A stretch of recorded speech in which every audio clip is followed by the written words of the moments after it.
ॐ भूर्भुवः स्वः तत्सवितुर्वरेण्यं भर्गो देवस्य धीमहि धियो यो नः प्रचोदयात्।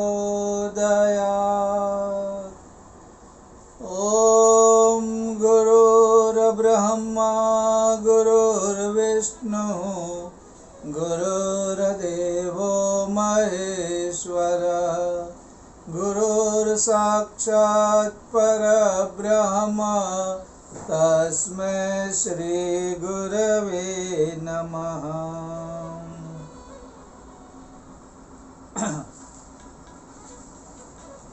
परम पूज्य गुरुदेव से हम जुड़े,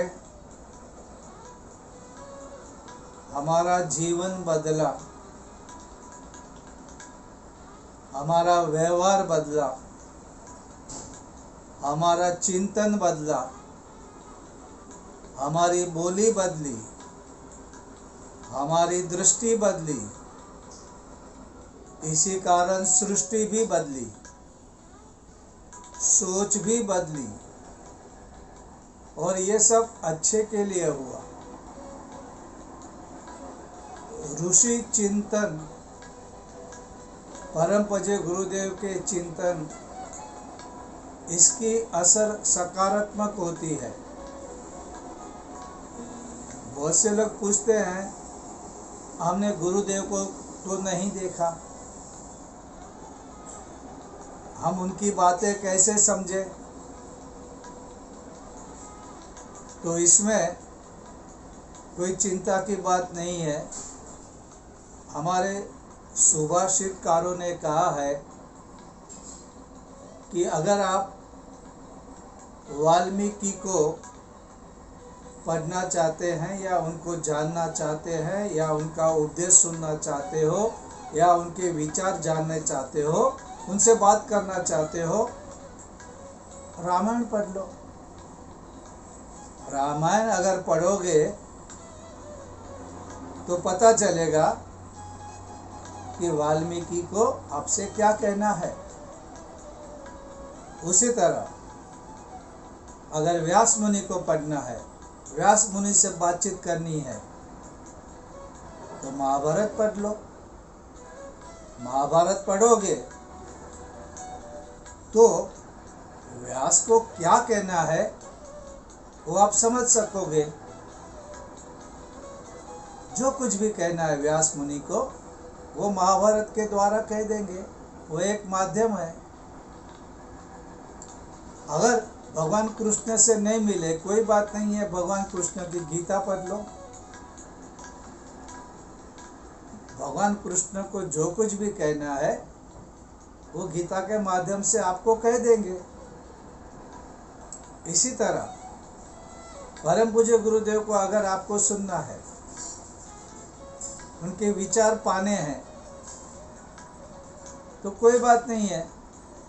इतना सारा साहित्य परम पूज्य गुरुदेव ने लिखा है, अगर आप जिंदगी भर पढ़ते रहोगे, मनन करते रहोगे, चिंतन करते रहोगे, तो आपको मिलते रहेगा।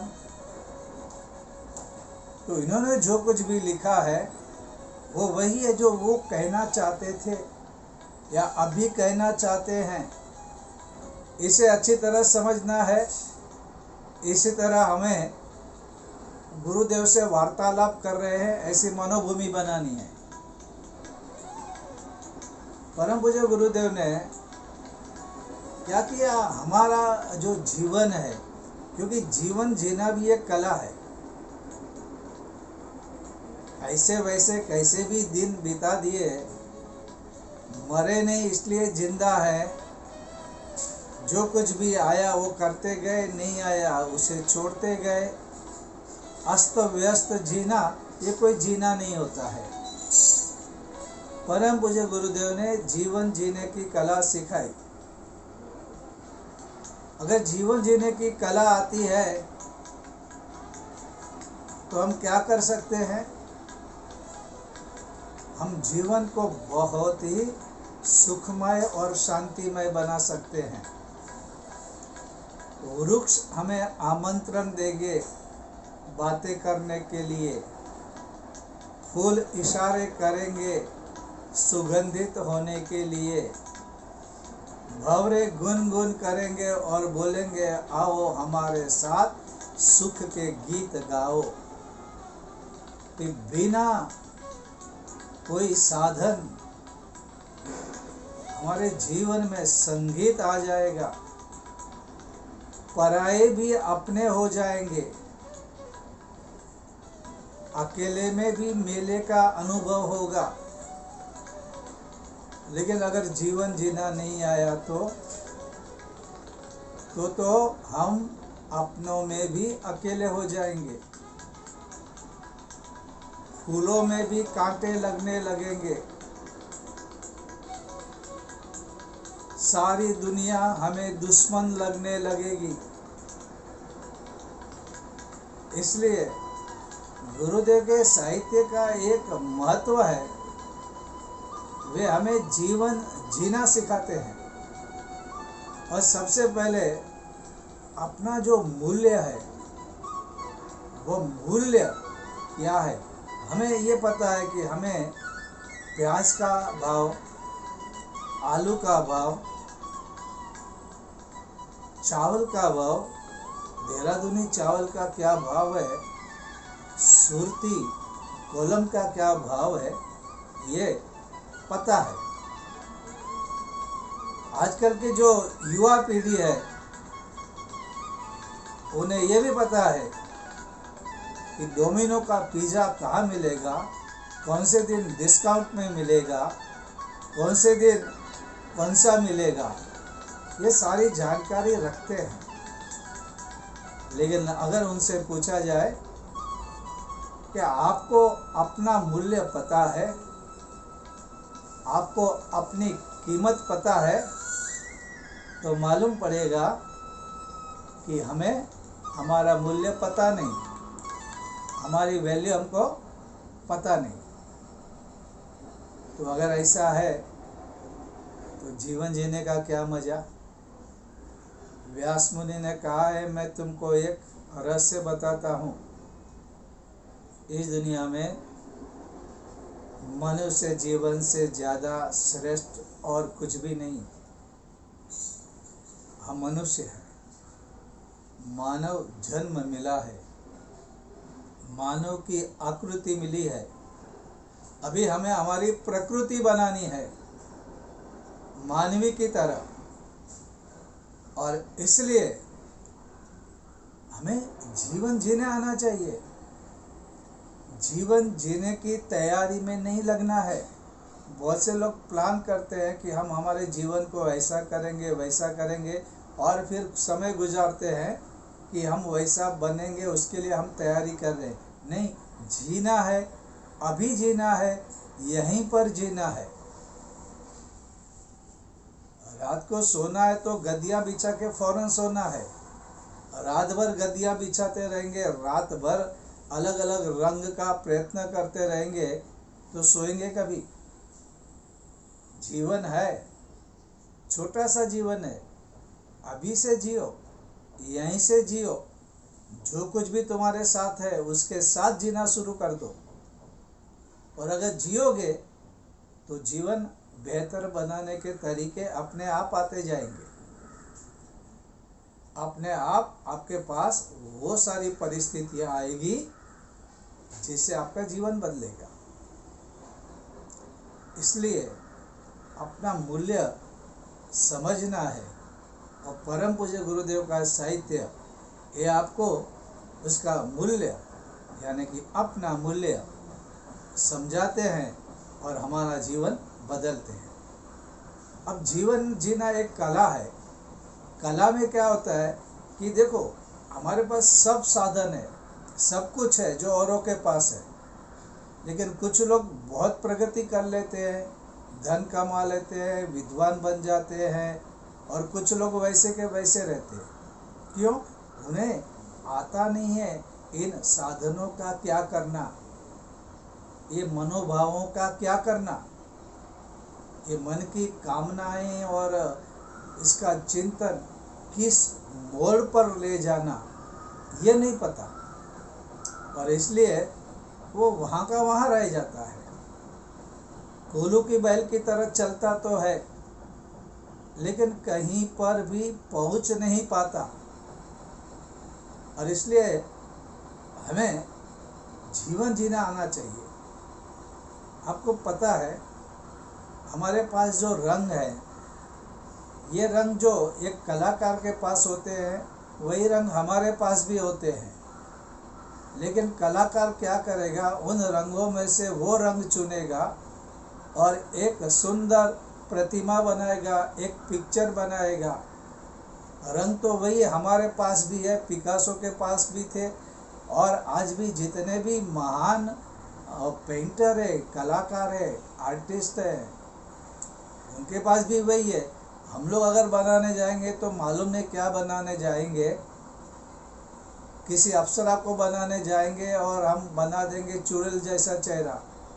लेकिन अगर कोई कलाकार बैठेगा तो वो इतना अच्छा पिक्चर बनाएगा कि जिस पिक्चर को देखते ही हमारा मन प्रफुल्लित हो उठता है, हमारे मन में आनंद की अनुभूति आने लगती है और अंदर के भाव जागृत होने लगते हैं, क्योंकि वो कलाकार है और उसे पता है किस रंग का कहाँ पर कितना उपयोग करना चाहिए। उसी तरह हमारे पास क ख ग घ है, ABCD है, सबके पास है, दुनिया में सबके पास यही है।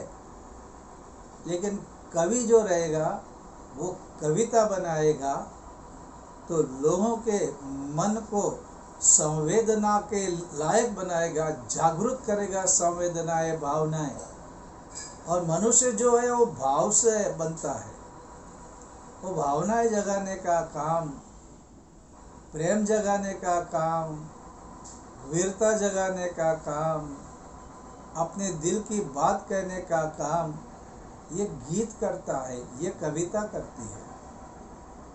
तो उसे पता है कि कौन से शब्द और कौन से वर्ण का उपयोग कहाँ और कैसे करना है। ये अनादि के पास यही शब्द है, लेकिन वो उसका प्रयोग करता है कलह के लिए,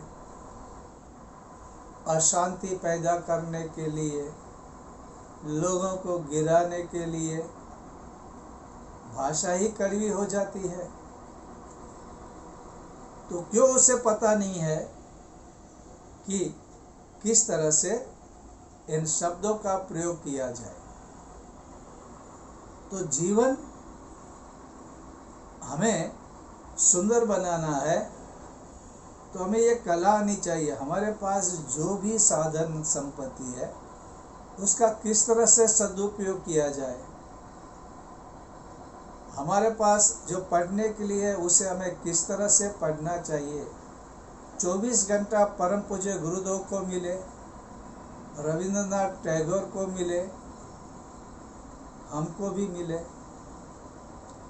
लेकिन परम पूज्य गुरुदेव ने कितना काम किया, हम कितना काम कर रहे हैं। हमारे सब काम अधूरे अधूरे पड़े रहते हैं। काम भी कम है, काम भी अस्त व्यस्त है। क्यों हो रहा है कि हमको ये समय और साधन का उपयोग करना पता नहीं है। जब गुरुदेव का साहित्य हम पढ़ते रहेंगे तो जीवन अस्त व्यस्त नहीं रहेगा, वह व्यस्त और मस्त हो जाएगा। मस्ती भी रहेगी। गांधी जी बहुत बिजी होते हुए भी मजाक कर लेते थे, हंस लेते थे, मस्ती कर लेते थे। परम पूज्य गुरुदेव कितने बिजी रहते थे आप सोचो। लेकिन फिर भी कहीं पे मजाक करना है, कहीं छोटी छोटी बातें नोट करनी है, किसको कब क्या बोलना है, प्लानिंग करना है, ये सब चलते ही रहता है। कि उन्हें जीवन जीने की कला पता चल गई थी। हम लोगों को भी क्या करना चाहिए, ये जो जीवन जीने की परंपरा है उसको हमें करना चाहिए। देखो आज गृहे गृहे यज्ञ हो रहा है, द्वार द्वार हरिद्वार पहुंच रहा है, घर घर गंगा बह रही है, वृक्षों में भगवान दिख रहे हैं। ये कैसे होता है? यह एक सही सोच का नतीजा है। जीवन जीने वाले कलाकार, जीवन का मूल्य समझने वाले कलाकार ये सब करते हैं। आज जीवन कैसा बन गया है हमारा, जीने नहीं आता तो, कि वो कहते हैं कि एक तालाब जितना हंसे लेकिन समंदर जितना रो पड़े, अर्थात खुशियाँ इतनी कम मिल रही हैं और दुख इतने ज़्यादा मिल रहे हैं कि तालाब के जितना सुख है समंदर जितना दुख है। और ये ऐसा इसलिए लगता है क्योंकि जीने के बारे में पता नहीं। हमारे घर में फर्नीचर है, सब मैचिंग होता है। घर की दीवारें, हमारे फर्नीचर, हमारे टीवी, हमारे पंखे, सब मैचिंग। हम जो वस्त्र धारण करते हैं वो भी मैचिंग। जूते, हमारे शर्ट, पैंट, सब कपड़े। पति और पत्नी भी साथ चलेंगे तो मैचिंग कपड़े पहन के निकलते हैं। लेकिन रिलेशन कहाँ मैच हो रहे हैं? वो मिसमैच हो रहे हैं। रिश्तों में वो ऊष्मा, वो अपनापन नहीं, वो कला का माध्यम। होना क्या चाहिए? फर्नीचर जैसा भी हो, रिश्ते मीठे मधुरे और एक दूसरे को मैच होने चाहिए। वो होता नहीं है तो ये हमारा जीवन कैसा? हालांकि दीवारों का रंग बहुत सुंदर है, लेकिन मन में अशांति होने के कारण वे रंग भी हमें बदले बदले लगते हैं। जीवन नहीं जीने आ रहा है और इसलिए ये सारे जो प्रॉब्लम्स है, समस्याएं हैं, वो हमारे पास आ रही है। अच्छा, अभी दूसरी बात, हम लोग परंपराओं को लेकर भी बहुत दुखी होते हैं। परम पूज्य गुरुदेव ने कहा है कि जो पुरानी परंपराएं हैं वो जो ठीक नहीं है उसे मरे हुए चूहे की तरह फेंक दो, लेकिन उसकी हिम्मत नहीं होती है लोगों में। वे समझने को ही तैयार नहीं होती। वो तो कहते हैं कि हमारे पास जो भी है वो ठीक है, हमारे बाप दादाओं ने ऐसा किया तो हम भी वैसा ही करेंगे, हम कुछ गलत नहीं कर रहे हैं। अगर नहीं करेंगे तो हमको डर लगता है। तो अब क्या होता है कि समझो मेरा गांव है, मेरे गांव में मेरे दादा परदादा ने कुआं बना के रखा है। एक ज़माने में उसमें मीठा पानी आता था, अब उसमें खारा पानी आ रहा है। तो और मेरे पास गंगा बह रही है, तो मुझे गंगा का मीठा पानी पीना चाहिए। परंपरा बदलनी है, क्योंकि उस ज़माने में ठीक था, अब ठीक नहीं है। लेकिन अगर ऐसा करेंगे तो हमारा भी लाभ है और हम कुछ नयापन जीवन में ला रहे हैं। लेकिन होता कैसा है, लोग खारा पानी पीते रहेंगे, बोलेंगे हमारे बाप दादाओं ने बनाया था, हमारी वीरता में ये लिखा है, हमारे खून में ये लिखा है, हम वैसे ही करेंगे। ऐसा नहीं होना चाहिए। गंगा का मीठा पानी है ना, आया है ना, पी लो। उसी तरह जो परंपराएं हैं, वो परंपराएं एक जमाने में गलत थी तो बंद हो गई, लेकिन जो सही थी वो चालू रही। लेकिन वो अब चालू है और अब वो ठीक नहीं है, तो उसे फौरन बंद करना चाहिए। गुरुदेव का साहित्य पढ़ने के बाद ऐसी कई विचारधाराएं जो ठीक नहीं है, उसे छोड़ के बदलाव लाने की हिम्मत, उसका साहस और उसकी समझदारी हमारे मन में आती है।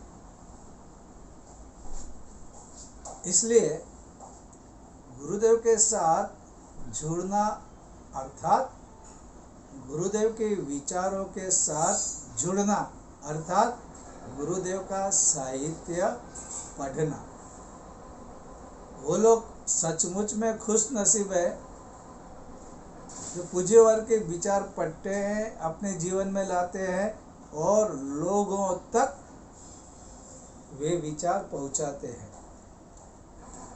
दीप से दीप जले, एक दीपक प्रकट होता है तो उसके साथ अनेक दीप प्रकट हो सकते हैं। उसी तरह एक आदमी अगर अच्छे विचार लेता है तो वो हजारों आदमियों तक, और हजार आदमी फिर हजारों को, फिर हजारों को, तो लाखों करोड़ों का जीवन बदल सकते हैं। इन विचारों को स्वीकार करना है। जो कोई भी सद्गुरु होता है उसके बारे में ऐसा कहते हैं कि वे अपने जैसे दूसरों को बनाने लगते हैं। पारसमणि के बारे में हमने सुना है। पारसमणि अगर लोहे को छूता है तो लोहा सोना बन जाता है, लेकिन गुरु के बारे में ऐसा कहा जाता है कि गुरु अगर पारसमणि है तो वो पारसमणि लोहे को छुएगा तो लोहा भी पारसमणि बन जाएगा, फिर वो जिसको छुएगा उसको भी बदलेगा। आपने देखा होगा कि कई लोग परम पूज्य गुरुदेव के विचार को लेकर जीते हैं और चलते हैं, उनका जीवन बहुत ही अच्छा बन जाता है।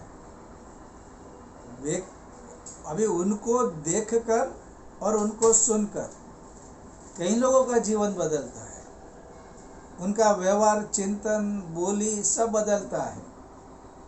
तो क्या हो रहा है, ये मल्टीप्लाई होते हैं, अनेक होते जाते हैं। और हमारे लिए ज्ञान यज्ञ की लाल मशाल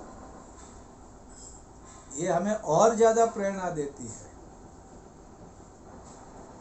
हमने कहा तो वो शब्द बन गए, हे गुरुवर आपने कहा तो वह लाल मशाल बन गई। तो गुरुदेव के शब्द, गुरुदेव के विचार एक लाल मशाल। और लाल मशाल के बारे में ऐसे कहते हैं, आंधी आए तूफान आए तो भी मशाल कभी बुझती नहीं। रात कितनी भी घनेरी हो, मशाल प्रकाश देता रहेगा। हमारा काम है ज्ञान यज्ञ की मशाल घर घर ले जाना है, गली गली ले जाना है, गांव गांव ले जाना है, क्योंकि यह कार्य इतना पवित्र है, इतना जरूरी है कि हमें ये जरूर करना चाहिए। अभी एक मित्र ने फोन करके पूछा कि आपने कहा कि पूज्यवर के विचार से एक जीव शिव बन जाता है, वो कैसे बनता है?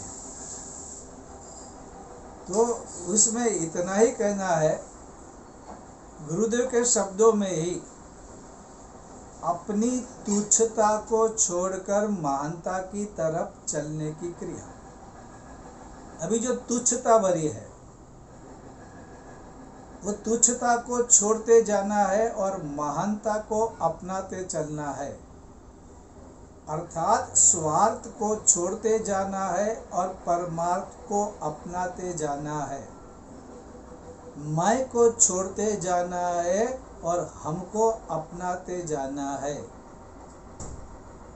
दूसरों का सुख दुख हानि लाभ, मेरा भी हानि लाभ है, मेरा भी सुख दुख वही है। उसकी संवेदना मेरी संवेदना एक ही है, हम कोई अलग नहीं है। ये भाव धीरे धीरे जागृत होता है। अब गुरुदेव का साहित्य पढ़ने के बाद आप अपने बारे में नहीं सोचेंगे। परम पूज्य गुरुदेव कहते हैं भाव ही जीवन है। कि आप जो कुछ भी करेंगे भाव से और दूसरों की भलाई, फिर आप किसको खाना भी दे रहे हैं तो आप भाव से देंगे, भाई ये पेट भरे, इसको संतुष्टि हो, इसका स्वास्थ्य अच्छा हो, ये भाव के साथ। अगर वो भाव नहीं रहेगा, अपने बारे में सोचेंगे अरे मेरा खाना नहीं हुआ, मैं भूखा हूँ, अभी यज्ञ वापस शुरू हो जाएगा, खाना बचेगा भी नहीं, ये समोसे कचौरी खत्म हो जाएंगे, गुलाब जामुन सब चार खा रहे, मेरे लिए क्या बचेगा। ऐसा करके आप खाना देंगे, ये न खाए तो अच्छा, ये न ले तो अच्छा, ये सोच के अगर हम करते रहेंगे तो हम क्या है, हम तुच्छता में है, हम जीव है अभी भी।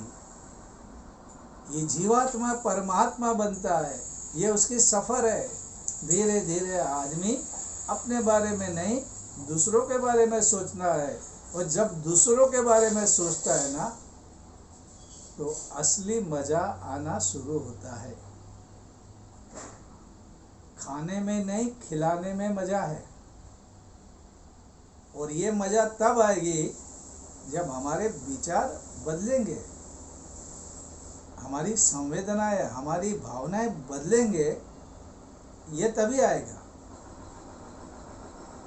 नहीं तो हम लोग उसको खाने में सात्विकता और शुभ तरंगे नहीं देंगे, वो अन्न औषधि का रूप, अन्न ब्रह्म का रूप कैसे लेगा। तो ये मैंने कहा कि परम पूज्य गुरुदेव के विचारों से ये हमारे अंदर परिवर्तन आते हैं। ये परिवर्तन बहुत ही अच्छे लगते हैं।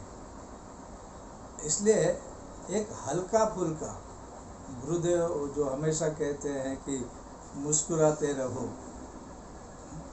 अब मुस्कुराते रहो अगर वो कहते हैं, हम बोलेंगे गुरुदेव को क्या पता हमको कितने दुख हैं, कितनी समस्याएं हैं, हम कैसे जी रहे हैं, हमको रोने के लिए भी जगह नहीं मिलती है, हम कहाँ हंसे।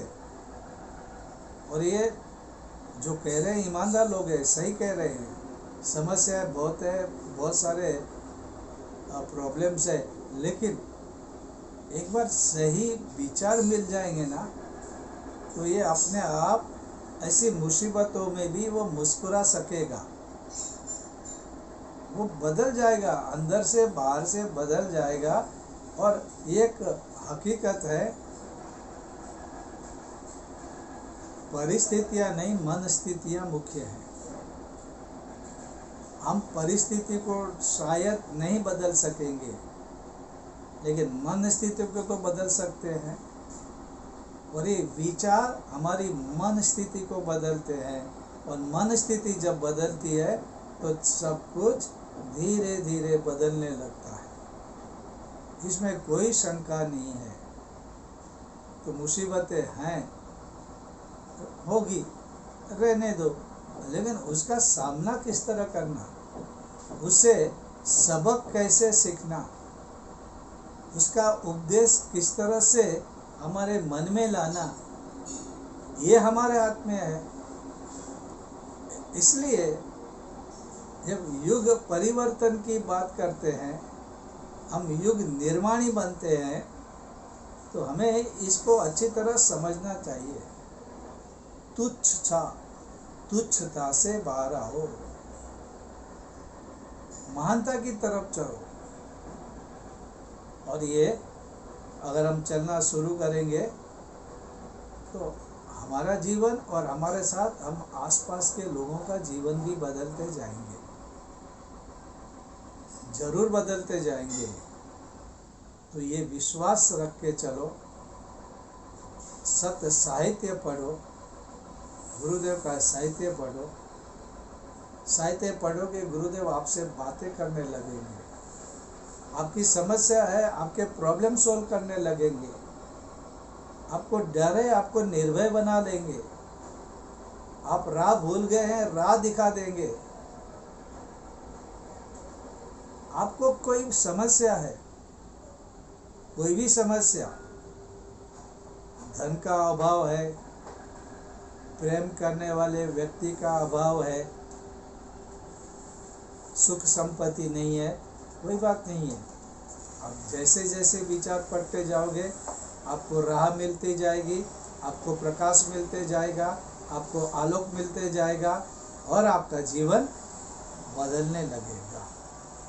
विश्वास रखो। आज के लिए बस।